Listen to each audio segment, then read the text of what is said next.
This one works in financial district. She can get tips, give you leg up in market. What is Fudgy Gonzalez? Imagine a vanilla Gonzalez, but from the other side.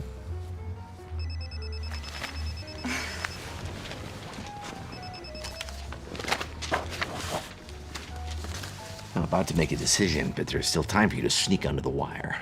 My favorite Woody Allen movie is Melinda and Melinda. Our patient is not a junkie, but he does have a girlfriend.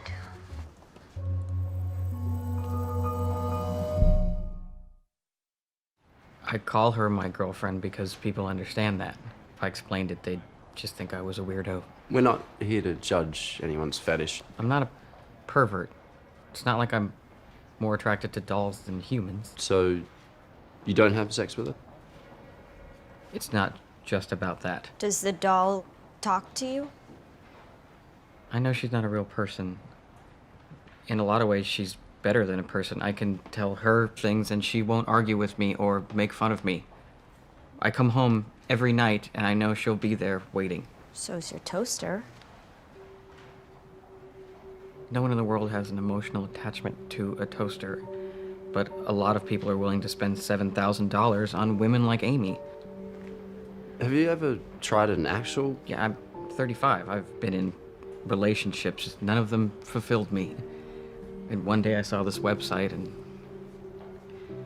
maybe the perfect woman's out there somewhere, but it's not worth going through what it would take to find her. Amy makes me happy. Sweating. It's sort of hot in here. Not that hot. Bleeding plus 2 new symptoms, fever and neurological. I'm not sure about that last one. I think he's just weird. He wasn't hallucinating. He didn't have a thought disorder. You don't think it's disorder to talk to? It's not all that different from talking to your cat or a teddy bear. You don't have sex with your cat or a teddy bear. If you did, you'd probably talk to them more. The guy loves an imaginary being who's never going to respond to him. He's no crazier than millions of churchgoers. You think anything off about any patient is a symptom. This guy buys flowers. Real flowers for a piece of plastic in a dress. You know what's really crazy? Living with a human being. Someone with opinions and feelings. He gets mad just because you want to take salsa classes with him one night a week. One night? He's just running away. He hangs out with a doll. He never needs to fear rejection. It's sad. You do understand the irony here. Every person in this room has a sex doll. At least the patient has the stones to be honest about it. Ooh, a metaphor. What you didn't foresee is that I actually do have a sex doll. Your doll is your kids. Yours is your parents. Yours is your charity. All excuses for not being in a relationship. He's not wrong. And you? I have meaningless sex with random strangers. Thanks for the insight. But I stopped that months ago. I actually had a relationship. With a patient.